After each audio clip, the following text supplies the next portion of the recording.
Welcome to our video here. My waiver wire picks this week.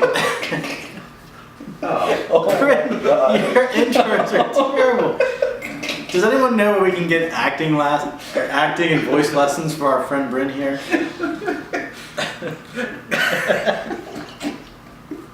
Waiver wire. What the hell was that? Why you guys were cutting me off? I was prepared for it. Anyway, sorry, that actually started. We're just gonna start again. This is how we're starting. Yeah, Oh, forget my everything God. just happened. Ladies and gentlemen, this is our week 6 waiver wire buy low, sell high, panic drop video. That's name. I will make sure to put that full name on it. In the headline of the description. It's all gonna be a bowl. It's all involved with an exclamation mark after it. Oh my goodness. Okay.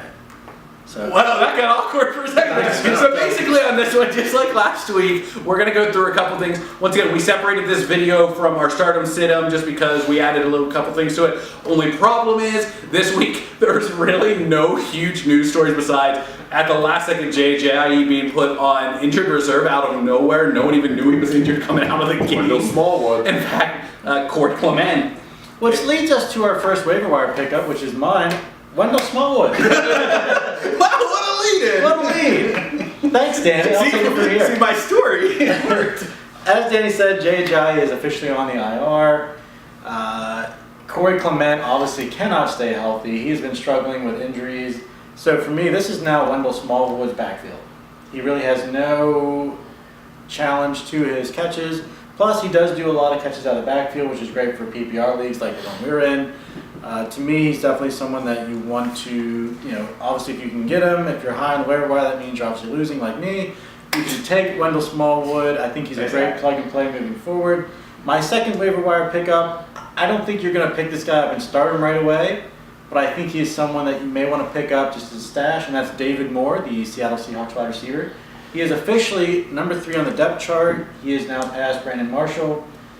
He only had 3 targets last week. However, he caught all 3, went for 38 yards and 2 touchdowns. Again, I'm not saying you want to pick up this guy, start him every week. I don't see that happening. But if he continues to play well, he continues to grow targets, I definitely think he is someone that you could possibly play in the future as a flex position. Or if he ends up moving up the depth chart, he only played 51% of the snaps last week. So again, it's not someone that I'm saying grab him, start him. But as a stash, as potential someone that you could move forward depending on how he does in the system, I think he's definitely someone worth look at. Ironically, that's exactly what my first wide receiver I'm going to talk about is. It's probably not a name you've really heard of because he got his first start this week with Randall Cobb and Geronimo Allison being out. Allison will probably be back. I'm pretty sure he's just out with a concussion. Cobb, that's a hamstring. That's a little different of a story. But Marquez Valdez-Scantling actually had a really solid game for coming in. Rodgers targeted him 10 times. He went 7 catches, 68 yards, and a touch. And anytime a rookie comes out and just has a good rapper with the starting quarterback, it's always something to kind of look into. So he's obviously going to be out there for most leagues. If you're in a real deep league, this would be a great pickup and obviously a stash, just like the pickup over here. I already forget who said, yeah. Sorry. But the one I think if you want to throw right in right away, that should be a pretty good pickup will be Chester Rogers. Chester Rogers definitely is out there in most leagues. I don't think there's many other Colts players getting picked up. I mean, even the running backs aren't. They're getting avoided. Chester Rogers had 11 targets, 8 catches, 66 yards. This was without T.Y. Hilton. However, Rogers still is the number 2 guy there. And with Luck having to build a rapper with Rogers, this is a good sign, especially since wide receivers kind of is a spot where you really don't know who to kind of get because one minute you're hearing one name and the next it's, oh yeah, by the way, this guy's all of a sudden starting, so. Oh yeah, by the way, Ryan Grant all of a sudden starting a little bit over there. No, I'm kidding. Ryan Grant did get some catches. He did. Ryan Grant didn't have a bad week. So I'll go with my waiver wires, and I didn't necessarily go with 2, although I will argue if you had somebody who in your league dropped Robbie Anderson to the waiver wire, definitely pick him up. Who would do that though? Craziness. My waiver wire pickup this week, it's kind of a 2-for-1 there. Right now, it's actually Alfred Blue. Now, he went into this week backup. Lamar Miller was active, but he shouldn't have been active. I'm still not quite sure why Lamar Miller was active this week. It was an odd one. But Alfred Blue came out and looked better than what Lamar Miller has looked like this year. There's already been stories coming out that they're already getting worried about Lamar Miller if he's going to continue starting. People are starting to wonder if Alfred Blue would take over. And like I said, the times that he did, I mean, he ended up with I think it was 8 receptions, and he had 11 targets or something. So it was huge. He ended up with 73 receiving yards, 46 rushing yards.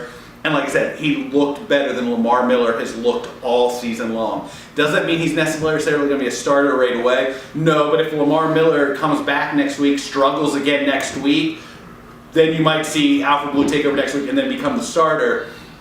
With that being said, then come November, they think it's early November at this point, Donta Foreman should be back in the roster there, and he might just come right back in and take over the starting job in all honesty. If this running game keeps struggling, I don't think Alfred Blue is going to be able to stay ahead of Donta Foreman no matter what way you look at it. So if they keep struggling come early November, if you have a spot to stash it, he may come in and take over that team as running back. So you might want to start looking into him now here early in October. All right, moving forward, we're going to jump into our panic and drops. I guess I'll take it away. My panic player of this week is Michael Crabtree. He's listed as the number 1 on the depth chart. I mean, we all know that the Ravens aren't the most pass-happy team in the NFL, especially considering their running backs. But Michael Crabtree has yet to go over 10 fantasy points. I mean, he went over 10 points one time, and he was at 10.5. He's constantly plagued by drops, which has plagued him his whole career. John Brown is becoming a more preferred option for Flacco. I think the tight ends are being used more often than Michael Crabtree. So for me, Flacco is someone that I'm panicking over, and he's someone that I'm not starting until I see some more consistency. Fair enough. I'm going to go into Atlanta. Wow, we're talking a lot about Atlanta this week. I'm going with Devonta Freeman. So, yes, he's been injured for 3 of the games this week, and all 3 of those games, Coleman stepped. I think one of the games he may have not had a great game, but for most of those games, Tevin Coleman stepped it up. So Freeman comes back this week after having a really rough week 1, even though, yes, he got injured in it, and he still only put up about 34 yards or something like that on 8 carries. And so far this year, 6 or 5 weeks in, he has 68 yards on the ground in 2 games on low carries. He's getting out-carried by Tevin Coleman, and heck, the goal line where you thought for sure it was his to take, it wasn't this week. What's the guy's name again? Ito Smith? Ito Smith took the touchdowns there. So that has to make you start thinking about Devonta Freeman. Is he truly healthy, or are they pushing him in there when he shouldn't be? So I'm starting to panic at this point. Is it time to trade him away? You're not going to get much value at this point for him. So I would sit on him a little bit, maybe not play him for a couple weeks, make sure he's healthy and go with it. But if you drafted him as your number 1 running back, you're definitely panicking, and you're probably sitting at below 2 wins at this point. The guy I'm panicking about, mainly, he's not done terrible this year, but I mean, at the same time, this has been an offense that has. I'm panicking about Marshawn Lynch. Lynch actually has some decent stats, 77 carries, 331 yards with 3 touchdowns. However, the Raiders keep falling behind quick. And normally when people fall behind quick, they abandon the run game. And in all honesty, that's what happened this past week. I'm pretty sure he had 9 carries for 31 yards last week. And who did they play? They played the Chargers, who, they're not a great defense, but I mean, Raiders couldn't get anything going. So in all honesty, it's really fallen on Carr, and then it just spirals down from there, which is hitting every single position then. Because obviously we already are worried about Cooper. Carr's definitely on there, and now it's looking like it's slowly starting to get into Marshawn Lynch, and really this Oakland Raiders team is looking like possibly the worst team in football. So I'm panicking on Marshawn Lynch. Meanwhile, someone I would drop. Chris Hogan again? No, but it was a good call. It was. I would drop any Pittsburgh Steelers tight end you have. And the reason I'm saying that is there's much. I know. I'm sorry. Vance McDonald is a saint. There's No, he's a Steeler. That's true. There's much better tight end options, and I know that sounds really weird to hear, but Like anyone who's against the Steelers. that's true. But in all honesty, McDonald and James both have been 1 week it's one week it's the other. You can't really trust either of them. This week you couldn't trust either of them legit because they only had 4 targets this whole game. They combined had 3 catches, 26 yards. And that was against a really depleted Falcons defense that they just were all pass happy over. So, I mean, that's the thing. You don't want a tight end that you're, well, I don't know, maybe I'll throw them in there because maybe they'll go to Jesse James this week. Or maybe they'll go Vance McDonald because they're legit doing a straight 2 tight end set. And I really don't think that you should trust either of them in all honesty. Just wanted to make sure you don't want to scream. I like Vance McDonald too. I just picked him up, and I'm really upset about it. So I don't want to end with mine in this little section right here because mine's terrible. He's only owned in 40% of leagues. But this week there wasn't really anyone who stood out. Like anyone that you thought of dropping this week. I know you said LeGarrette Blount last week, but he has his best game of the season. I was talking about Kenyon Drake last week. You're panicking. He has his best game of the season. So basically everyone that I would have put on my drop candidate seemed to have had a good week this week, and is like that. Now last week. Yeah. Either way, so I'm going with the Packers for a 3rd week in a row. I'm going to have you drop this whole Packers team before the year's out. But I'm going with another running back, and it's Ty Montgomery, still owned in 40% of the league. He's pretty much 3rd string at this point, not getting any carries. Not that anyone did anything in the running game anyway. Maybe if they turn him back into a wide receiver with in desperation mode or something because all these injuries happened, maybe I'd say pick him back up. But at this point, They got 2 rookies coming up. They're not going to yeah, do that. I wouldn't be shocked if this is his last season in Green Bay. But yeah, there's no reason to hold him. He's only owned by 40% of leagues on ESPN, so it's not like a lot of people have him. But if you're one of the 40% that has Ty Montgomery, drop him now. So Sean can sign him because he's desperate for a running back. I've got Isaiah Crowell. I'm not desperate. His drop says Eddie Crow. All right, my drop. It really bums me out to say this because I really love Kelvin Benjamin. I think he is a fantastic wide receiver, but the Buffalo offense is terrible. They're not using him. He's only had he really has no connection with Josh Allen. Like, he's getting some targets here and there, but the last couple of games, he's only had 1-2 catches. He hasn't gone over 5 fantasy points all season long. To even roster someone like that, I mean, there's no trade value for him because no one's going to touch the Bills' offense with a 10-foot pole. Mm-hmm. To keep him on your roster, you're just burning a roster spot because, again, he's averaging less than 5 fantasy points a game. Like, you don't want like someone that on your roster. Do you remember the days in the past where we would trade him back and forth on our team? Yeah, It seemed listen, like every 5 weeks. I love Kelvin Benjamin as a player. I think he's a fantastic wide receiver, but the value is just not there. Mm-hmm. So for me, as much as I pain to say it, he's owned in almost 70% of fantasy leagues because of who he is. But to me, he's definitely someone that you may, if you're trying to bring in a waiver wire pickup and you have him on your roster, is he worth the roster spot at this point? And until you start to see some consistency and some big playability that we've seen in the past, I just can't see rostering him. So as much as it pains me to say it, I definitely think Kelvin Benjamin is someone worth dropping. Yeah, and it's weird to me that it's still 70%. I would have thought about week 3 people would have gotten to the point where they're like, he's not worth it anymore. I'll start this next one because I haven't started any yet and I'm sick of being sandwiched in the middle. Sandwich. So we're going to go into buy low, sell high here. And once again, just like the last couple weeks, we're going to do both of these all in the same. So right now, with that news of Jay Ajayi being out for the year, maybe they may have announced that he might come back in 8 weeks, I don't know, from injured reserve comeback, is Corey Clement. His name isn't being brought up. Obviously, we talked about Wendell Smallwood earlier. I've heard a little bit about Darren Sproles, who can't get healthy at all. But Corey Clement seems to be the forgotten guy.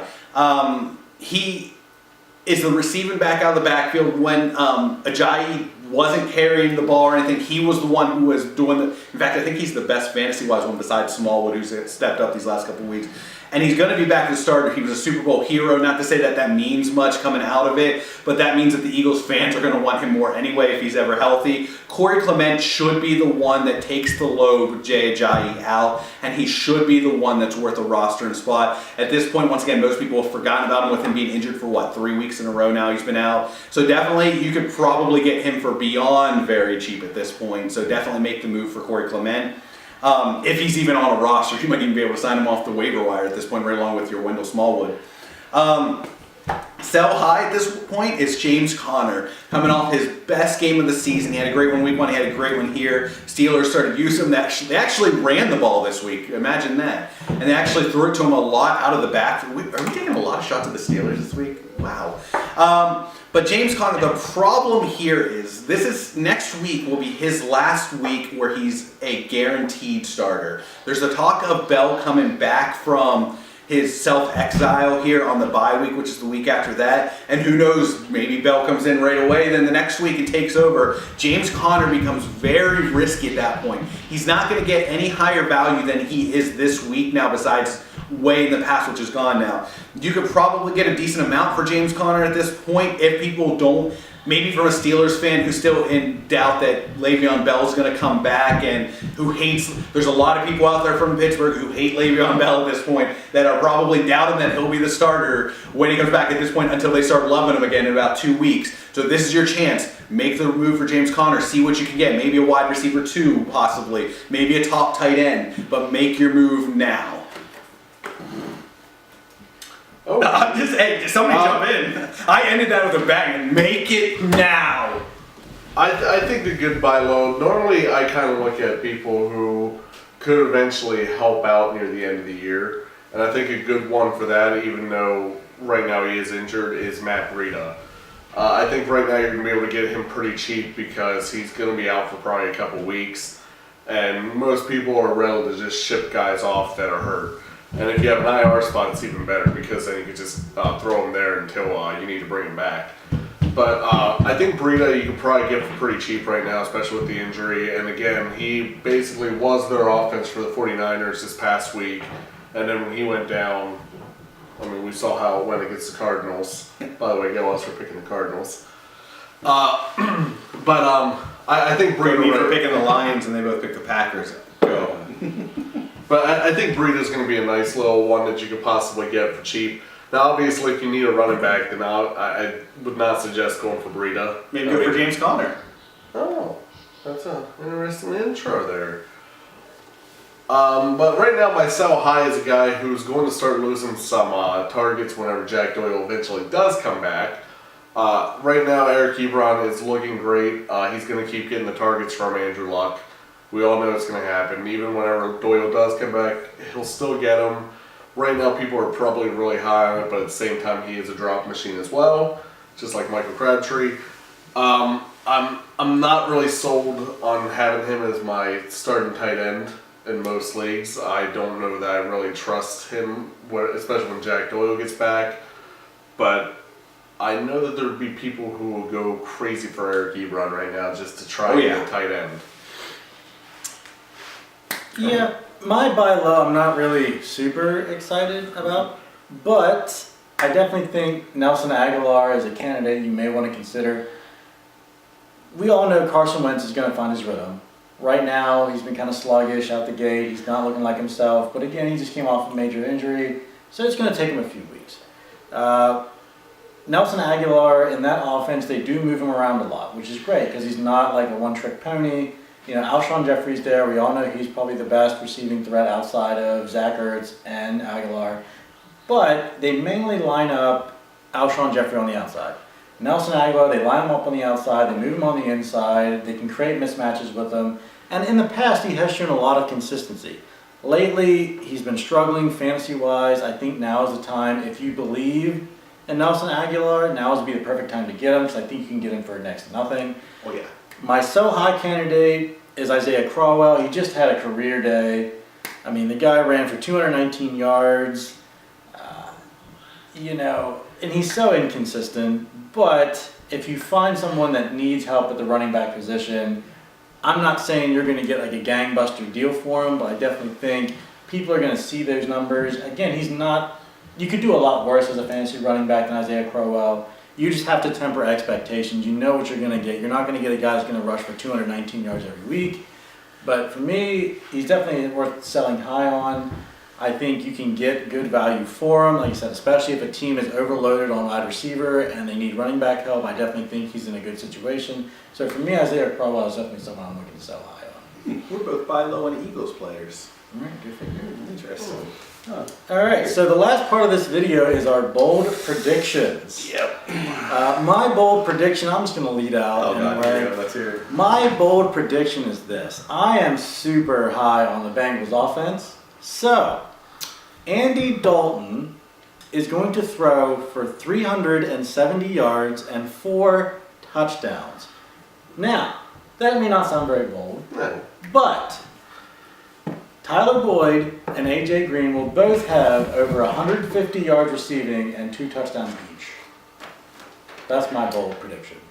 I think that's overkill, man. Okay, so I'm going quarterback too, and I need to go more bold than this. So Jameis Winston will be the #1 quarterback this week by far, 450 yards through the air and 5 touchdowns. Oh, by the way, 3 of them will be to Cameron Brate. You just did that because you had the one up, man. Yeah, darn straight I did. I'm also going But by the way, look at that. It was almost the exact same thing that you said. So I had to one up you. I had to up it a little bit. I'm also going quarterback, but I think I'm going the boldest of all. Blake Bortles will have a touchdown back. Yeah. We had, if only we had the callback feature where we could just go back to something you guys just said to stay away from the Buffalo Bills offense. Don't. Josh Allen, 350 yards, 3 touchdowns, no picks. To Kelvin Benjamin. Do you want to bet $10 on that, by the way? No. but Do you want to bet $10 on it? but so you got the #1 quarterback of the week. You'll have the #2, Josh Allen's #3. Quarterbacks this week, guys. Ladies and gentlemen, we are the fantasy forecasters. We predicted just as good as the weathermen. Thank you. Please like and subscribe our videos and stay tuned for more info coming up in the following weeks. Thank you.